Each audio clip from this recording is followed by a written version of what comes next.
Hello friends, welcome back to my channel. Today we will learn about the thyroid gland. Thyroid gland is an important endocrine gland present in front of the neck. It is very special in our body because it controls the basic metabolism. It is a peculiar type of endocrine gland because it has very rich supply of blood. It secretes and stores the secretions. Many endocrine glands directly release their secretions immediately after their production, but here the products are stored for a while and they are secreted when they are required, and it needs its biomolecules for the production of its secretions from outside, because thyroid gland needs iodine from outside. So, we will learn about the gross anatomy of thyroid gland today. Thyroid gland, the name derived from thyros. Thyros means shield, thyroid, shield like, because it is shield like this.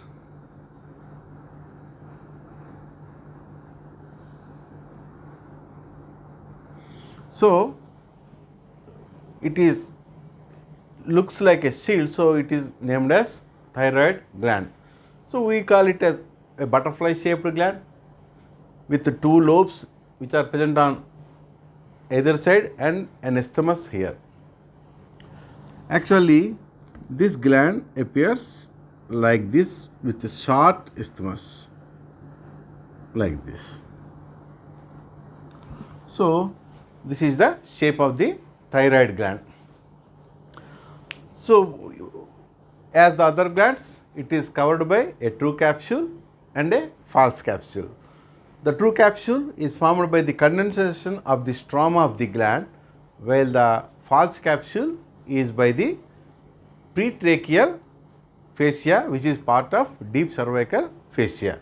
The pretracheal fascia, which is derived from the inner aspect of the investing layer of the deep cervical fascia around the sternocleidomastoid, and it comes to the thyroid gland, splits and encloses the gland and goes above. When we trace above, if we see, the pretracheal fascia is attached to the middle of the hyoid bone and to the oblique lines on the thyroid cartilage. Then when we see downwards, the investing layer, the pretracheal layer, enters the thorax and blends with the apex of the pericardium. That is why the thyroid gland moves with deglutition. If we see,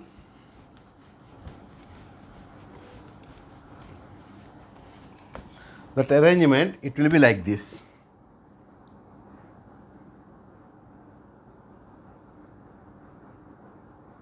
The thyroid gland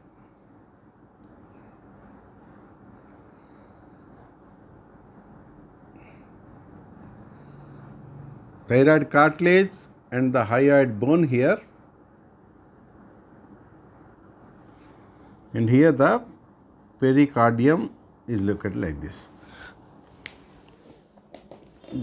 The investing layer, the pretracheal layer, splits to enclose the gland and attaches in the midline to the hyoid bone, then to the oblique line like this. Then it comes and encloses the gland,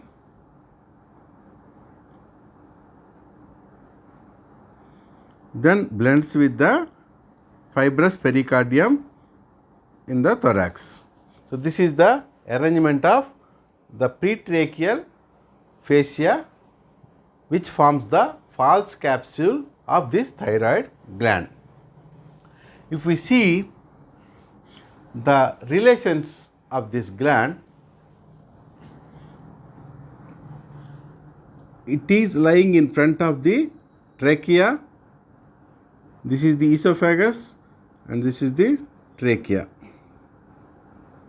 You all know trachea consists of C-shaped cartilages, and behind the trachea is the esophagus. In front of the trachea, we have the thyroid gland located here in its false capsule.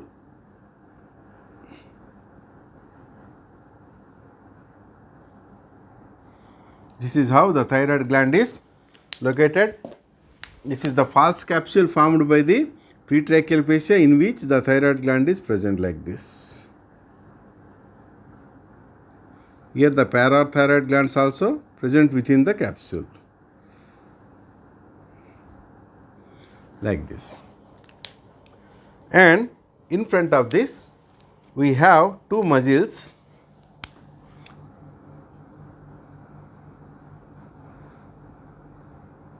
This is the sternothyroid muscle. In front of it is this is the omohyoid and sternohyoid muscles, and we have the sternocleidomastoid muscle here. The sternocleidomastoid muscle is surrounded by the investing layer of deep cervical fascia, and this gives the pretracheal fascia like this. This is the pretracheal fascia. Behind this pretracheal fascia also takes part in the formation of anterior layer of the carotid sheath, and the posterior layer is formed by the prevertebral fascia which comes from this side. So this is the carotid sheath which consists of internal carotid artery, internal jugular vein, and vagus nerves. So this is the vagus nerve here. These are the muscles. Sternothyroid, sternohyoid and omohyoid. In front of that we have jugular venous space here and formation of anterior jugular vein here. So these are the relations of the thyroid gland. If we see medially, in this region the lateral lobes are attached to the cricoid cartilage. This investing layer, this pretracheal layer here thickens to form a strong fibrous band called ligament of Berry. So this is the ligament of Berry present between the lateral lobe and the cricoid cartilage. It is formed by the thickening of the pretracheal layer of the deep cervical fascia. Then coming to the parts of the thyroid gland, the thyroid gland presents three borders and three surfaces. It presents two borders and three surfaces, sorry. So if we see,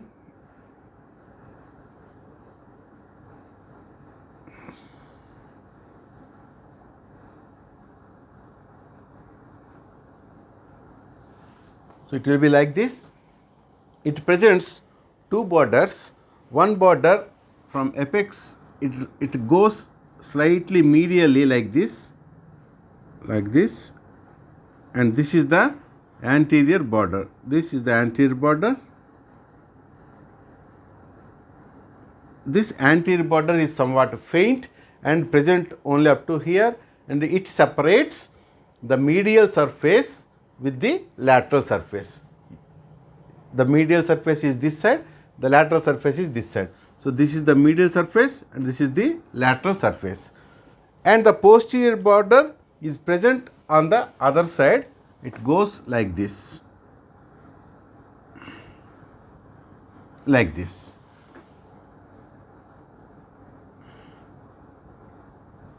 So the posterior border separates the lateral surface with the medial surface again. So these are the two borders which are present with the thyroid gland, especially with the lateral lobe, because the presenting parts are two lateral lobes and a bridge connecting both of them, that is called isthmus. Sometimes the isthmus may be absent. We can see a small projection sometimes more towards the left at the midline, that is called pyramidal lobe. So it is formed due to the remnants of the thyroglossal duct near the thyroid gland. So sometimes this lobe is attached to the hyoid bone by means of levator glandulae thyroidae. It's a fibromuscular band. Remember, it's not the thyroglossal duct. So we have an attachment here.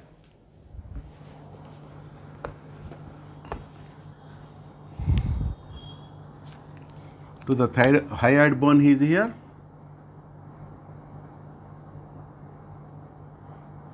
And to that we have an attachment from here. A fibromuscular band is attached like this, and that is called levator glandulae thyroidae. So these are the parts present with the thyroid gland. Now coming to the borders, anterior border and posterior border, and thus this gland has three borders because it is the lateral lobe is almost conical in shape, and it has a lateral surface or the superficial surface, posterior surface, this is the posterior surface, and medial surface. The lateral surface is related to these muscles. This is the sternothyroid, sternohyoid and omohyoid muscle, and the sternocleidomastoid muscle. This is the sternocleidomastoid muscle. The medial surface is related to two tubes, that is, one is the larynx and trachea and pharynx and esophagus, and two nerves. Here the recurrent laryngeal nerve is present, and we have another nerve is external laryngeal nerve. Two nerves are related with this surface. And the posterior surface is related to the carotid sheath and its two blood vessels. The medial surface is also related with the inferior constrictor and the cricothyroid muscles. If we see the lateral surface, this thyroid gland extends from the C5 vertebra to the T1 vertebra in the total level, and the isthmus lies in front of the second and third tracheal rings. If we see the lateral lobe, it is sandwiched between two muscles, because if we see, this is the hyoid bone, this is the thyroid cartilage and cricoid cartilage. Here we have cricothyroid muscle like this, and we have, this is the sternothyroid muscle. From here we have thyrohyoid muscle, and between them is the cricothyroid muscle.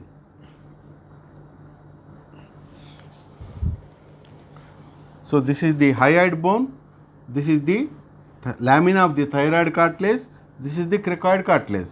Here this is the cricothyroid muscle, this is the inferior constrictor muscle, and this is the sternothyroid muscle. From here the tracheal rings are there. From here the trachea starts, and the thyroid lateral lobe stays like this, like this. So the apex lies between sternothyroid and the inferior constrictor muscle. Thus the medial surface is related to cricothyroid muscle and inferior constrictor muscles. And from this, at this part, we have between the pretracheal fascia over this lateral lobe and the cricoid cartilage, we have the ligament of Berry. So this is the ligament of Berry. So these are the dispositions present with the pretracheal fascia and relations of the lateral lobe. If we see the isthmus, it is 1.25 centimeters in length and also with width. It is present in front of the second and third tracheal rings. Now we will see the blood supply. The thyroid gland is supplied by means of a superior thyroidal artery. A superior thyroid artery is the direct branch of external carotid artery, and an inferior thyroid artery, which is a branch of the thyrocervical trunk, which is a branch of the subclavian artery. So the superior thyroid artery comes from above along with the external laryngeal nerve. It reaches the apex and pierces the gland, then pierces the capsule and divides into two branches. One anterior branch which runs along the anterior border, and one posterior branch which goes along the posterior border on the other side. These anterior branch turns on to the isthmus, then anastomosis with the similar branch from that side, and the posterior branch goes down. The inferior thyroid artery forms a characteristic loop here, then goes along the posterior border on the opposite side.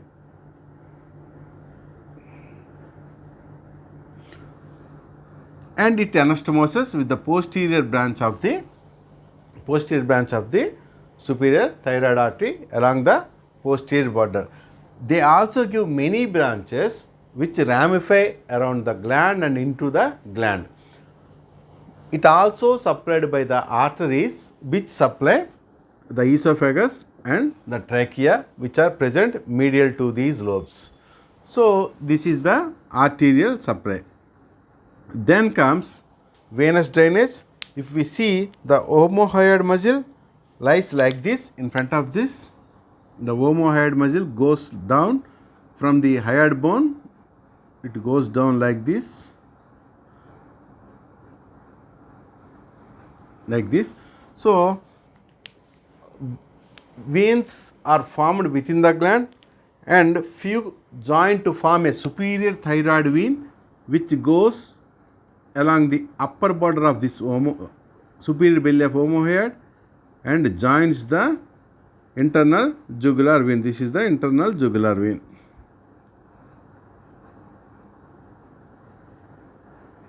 This is the internal jugular vein. Few veins join from the lower aspect, join to form middle thyroid vein, and they also join the internal jugular vein by passing along the lower border of this omohyoid. And from the inferior border, few veins are formed and they directly drain into the left brachiocephalic vein. This is the left brachiocephalic vein. From these lower poles, sometimes another veins may come and join this internal jugular vein. They are called Coker's veins. Coker's veins.